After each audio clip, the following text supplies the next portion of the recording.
Welcome to the Craig and Greg Show, presented by Maximize Leadership. Here are Craig Owens and Greg Harris. Hey, this is Craig. Welcome to the Craig and Greg Show. I'm alongside Greg. You know, Greg, there is a Bible verse that says that God loves a cheerful giver. And I don't think that we do it too much disservice if we paraphrase it a little bit and say that teams love a cheerful, generous leader. Ooh, I like that adaptation. Why is generosity something that's so attractive in a leader? Well, I think part of it, when you go with the leadership, one of our definitions is developing others. So you have to be generous. Generous with your time, your ideas, your counsel. Maybe you're cheering. Maybe you have to do some correcting. But you're giving the time and the attention to a person. That's the compliment about generosity. I think sometimes people think generosity is only about charity, like money. Right. Did Did you donate to United Way? Did you give to a food pantry, et cetera, et cetera? You do a cool thing with the feeding of the kids through Hand to Hand, which is a Michigan organization, which is beautiful. But I think people think about more the cash. Yep. You know, how much should you give and write off on your W-2 and your tax return? So I think generosity is so attractive because someone's willing to share. Right. So generosity isn't limited to like maybe paying your team well, but that's not the sole definition of what it is to be generous. I don't think so. I remember, in an organization I was recently in, and people would be like, hey, do you have time for lunch? I do. Does tomorrow work? Oh, that soon? And that felt generous to them. Right? Yep. Not all the time would that happen, but, well, no, I'd just as soon take the day off. I don't want to be a leader today. And clearly they wanted to have some face time with a leader. Sure. And so you give them time. It's an honoring act. Right. For generosity. And I think generous leaders are also proactive, going to the people and saying, hey, I would like to go to lunch with you, not waiting necessarily for them to come and say, right, can we do something? To me, a generous leader doesn't shut their door. I agree. They might have boundaries, which is always good for us, right? In terms of those in the audience listening. So you need to have boundaries. You won't get your stuff done. Right. But I think you have to be generous enough to carve out that time to say, I have time, 3 lunches and 2 breakfasts every week, and I might just pick someone I haven't ran into in a while, or someone who we're still working on a development plan. Sure. I tell people, if you call me, when I answer the phone, you don't have to say to me, do you have a minute to talk? Because if I didn't, I wouldn't have answered the phone.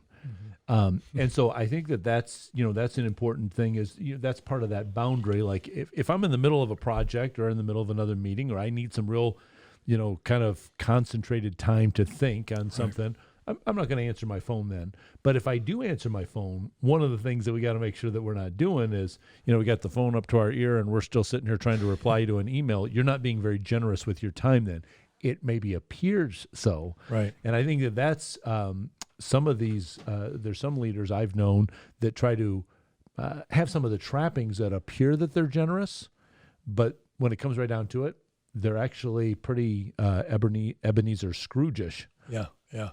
The Bible talks about the lady who gave just basically our cash would be a couple quarters, dimes, and nickels and pennies, but that's all she had. She gave it all. Right. And I think that's where us as leaders really don't tip.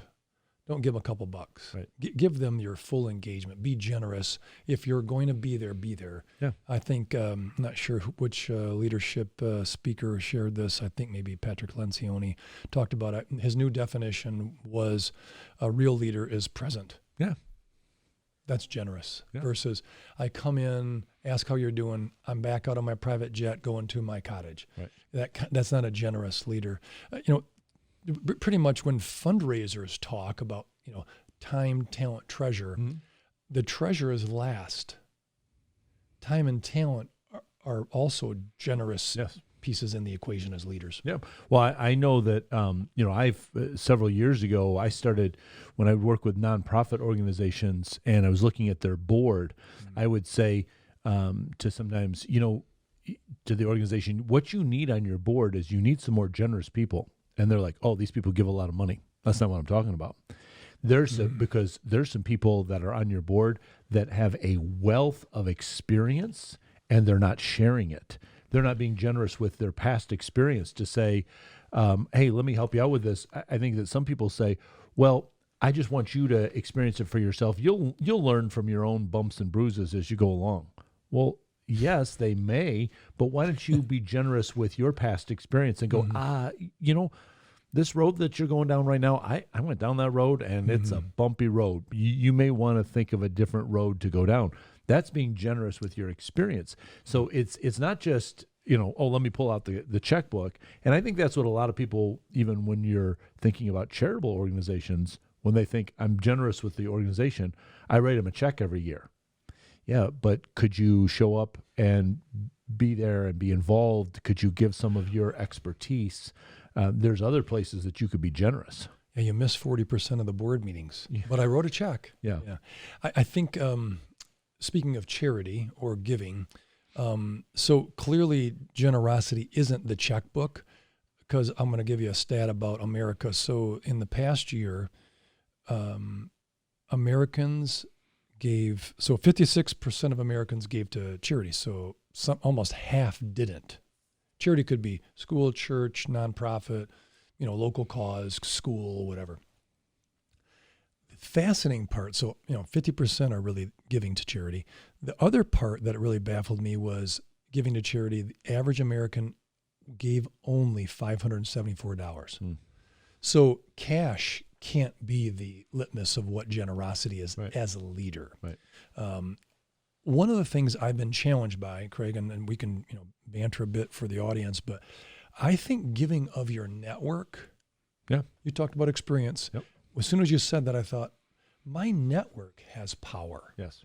And so I thought to myself, that really is the value to the other person, is to have my network. Yes. And maybe with some protection or bumper guards, like, hey, I'm going to give you 3 names. These are awesome guys that I talk to, or these are 3 ladies that are just killing it in their industry. You need to talk to them, get with them. I'm going to make the introduction. I did that with you just the other day. Yep. And then all of a sudden you two click, and there's something about, like, we're kind of go-givers now, right? Where you can have my access to my network. Yeah. I think that's important too as we develop leaders. That's our goal. Yes. I think, and again, we've talked about this so many times, but I think it's still an important thing to remind people of, is that the difference between the abundance mindset and the scarcity mindset. Perfect. If you have that scarcity mindset, you're not going to be a generous person. You're going to hold on to your leads, your contacts. You're going to hold on to your experience. You're going to hold on to your money. But when you have an abundance mindset and say, you know what? Hey, listen, I want you to meet this guy. I think that you guys can do things together that maybe we can't do together, or we're doing together in a different way. So I want to introduce you to some of these other people. I want to come alongside and give you my experience, because in the meantime, I'm going to gain more experience by giving you my experience. And so if there's so much that we have to give away. I mean, listen, you don't have to have a lot of money in your bank account to say that you're a very wealthy person. There's experiences, there's talents, there's abilities, there's even the time in your day. There's so much that you could be generous with. And I think we really cut ourselves short when we just put a dollar sign in front of something and say that's what generosity is. Well, and a check is good, but it's not all in. Right. I think the one aspect I'd like to maybe address for the audience with you is, I think there are things that hold us back from being generous. I think scarcity mindset, you spoke of it as one. I think selfishness is number 2. Yeah. So why would I help him? He's never helped me. Yep. Help her. Why would I help her? She got the promotion already. And so you get a little catty about it, just a little bit maybe guarded. I think so. You have, the scarcity, and then you have the selfish. And I think the other part that maybe could be a part of it is greed. So, I don't know if I'll need this money. Well, I don't want to make another introduction to my network because the last one messed it up. And that could be like, but he hasn't introduced me to his people, but you're the leader. Yeah.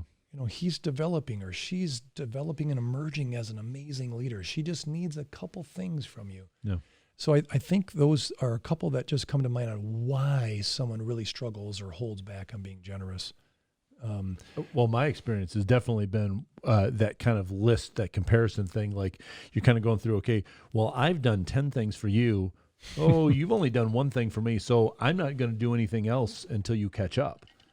Well, it's not, how about the other way around? How about if we just try to outserve each other, outgive each other, outinvest each other, and not have this little comparison.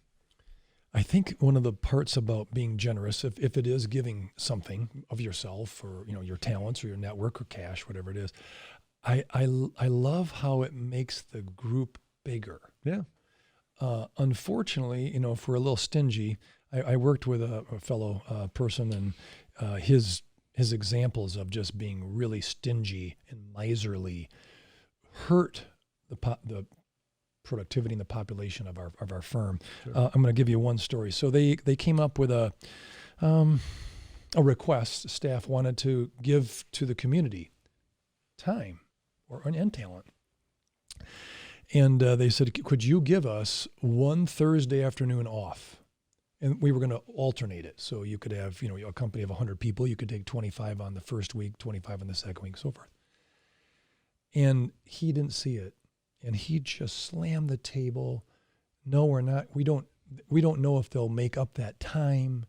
How do we know they're really working hard now? Where's the merit in it? Shouldn't we do it by merit? And it's like, you're just missing the whole point. These folk, we should harbor the heart of generosity. And clearly, then we asked this particular guy, do you volunteer? Yeah, I sit on a board. Are you generous? Well, I give to my church. That's awesome to hear, but it's like, that's not generous. That's just two functions, Right. Sitting on a board and giving money to a church, monthly, quarterly, or annually. I really challenged him, and it didn't go well. He's very stubborn about it, but he didn't trust him. If we could give truth serum to our staff, so if you don't get this freedom to contribute to whatever on Thursday afternoon, will you work harder? Everyone, I'm already working hard. Now I'm not going to work that hard. You won't encourage me, to be in the community. I think that's the part that I struggle with, is people want to contribute. Why shouldn't you as a leader encourage that? Yeah. I mean, it'd be different if we don't need to use him, but if we as a group of partners said, we're going to do this, let's pick 5 groups and let everybody sign up and give them Thursday off. Yeah. That'd been brilliant. What's fascinating, so the causes is kind of interesting. So people want causes, right? They want missional reasons to work. He just didn't get it. He's in his 60s. He's just, he's clueless. Right. And yet the people are starving for meaning. Yeah. Not just for the job, but meaning in life. So food banks, thing that you work with for Hand to Hand, helping kids or helping families who are in need. This is valuable. Yeah. Whether it's housing, Habitat for Humanity, or other great causes, that's helpful. They volunteer at libraries or at museums and gardens. They want to just volunteer and see people and contribute back. And I think as leaders, we really need to encourage that it's not about what they're taking away from our company. They're actually, the brand comes back. Where do you work? ABC company?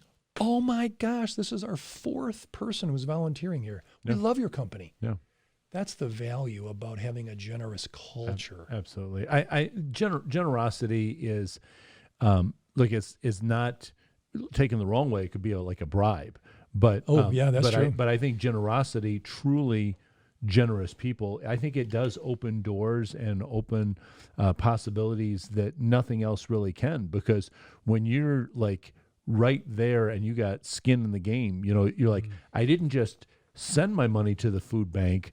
I'm out picking up some of the food and bringing it there, or I'm at the food bank stocking the shelves, or I'm there handing the food out to the families in need. Well, I didn't have to do that, but that speaks a lot to, what you're doing with your time. Yeah, it's almost a proposition of what do you value? Mm-hmm. Work. Okay, but the person wants to contribute too, not just work. It's not labor. It's not a machine. Anne Frank has a cool quote no one ever got poor by giving. I love that one. Right. It's freeing for us, you know, and even as we lead teams, it's really important for Anne Frank quote to really resonate for us is, man, I'm not going to be poor because I gave something, time, talent, or money. Right. But it's like, why do we think we're going to become poor? Again, the greed, maybe. Huh? Well, think about, I mentioned earlier, just in passing, Ebenezer Scrooge, who wanted to be around him when he was a miser, you know, Right. and he didn't even really want to be around people because he thought that they were going to be making requests of him. But when he became that generous person, you know, the way that the story, the Charles Dickens story ends is it says that he was as good as his word and more so, and how everybody liked being around him then because nobody knew how to celebrate the spirit of Christmas, not just on Christmas Day, but all year long. And I think that's, I mean, if you're just constantly looking for opportunities, how can I bless somebody else with my time, with my talent, and occasionally with my treasure? I mean, I think all three of those things. I think generosity can't be just limited to the dollar sign. It's got to be all of those things. I don't know. I didn't look up this. I just thought, what is a generous leader? I thought about that kind of preparing for this episode for our audience and our conversations, which we love. You know, what's a generous leader? So they probably got to be supportive. Be a good listener. They got to be aware. Maybe exchange something. Give them an assignment, test them, bring them out, you know, introduce them to people, expand their horizon, generous. Letting them be who they are in their contribution to the whole team. Sure. Just a bunch of things kind of started to wrestle in my head about what is a generous leader. And I thought, yeah, a generous leader, that's what we need more of. Yes. You know, versus the, you know, one that sells the company and then tells the staff later, where, you know, your new employers are coming in Tuesday. Right. Oh, That's not only ungenerous, it's sneaky. right. But I think the generous leadership could be something to challenge us as, like, what does that mean? Right. We're already tired, right? We're trying to move an organization or contribute to an institution or an employer or whatever it is. But generous really is a lot of those things, you know, giving and advising and listening and giving grace when they mess up and try or they're just human, right? That's what we have. We're not machines. Yeah. Well, listen, let's make that our challenge to you as leaders. Think about generosity in different terms, not just money that you could give to an organization. That would be your treasure, and that has its place. But think about how could you be more generous with your time? Think about how you could be more generous with the talents that you have, the abilities, the experience that you have. And if you sit down and start thinking through those things, where could I be more generous in these areas? I think you're going to see a lot of opportunities. And I think as you start doing that, you're going to see your leadership influence begin to expand in those areas as well. We want to be able to help you. This is some of the stuff that we talk about in our leadership huddles when we're doing our coaching huddles with people. So check that out on maximizeleadership.com. There's a video that you can watch on there about Greg and I talk a little bit about what we do in our huddles. And you can also fill out a form, and we'll give you some more information about it. We also want to be able to field your questions. So you could go to Maximize Podcast on Twitter, or you can just leave a comment below on this video and say, hey, here's a topic that I'm be interested to hear you guys talk about, or maybe it's a question that you have, and we'll work it into an upcoming episode. Be generous with your time, your talent, and your treasure. See what happens with your leadership. We hope to talk to you soon. Get in touch with Craig and Greg through Twitter at Maximize Podcast or at MaximizeLeadership.com. Be sure to subscribe so you don't miss any episodes of The Craig and Greg Show.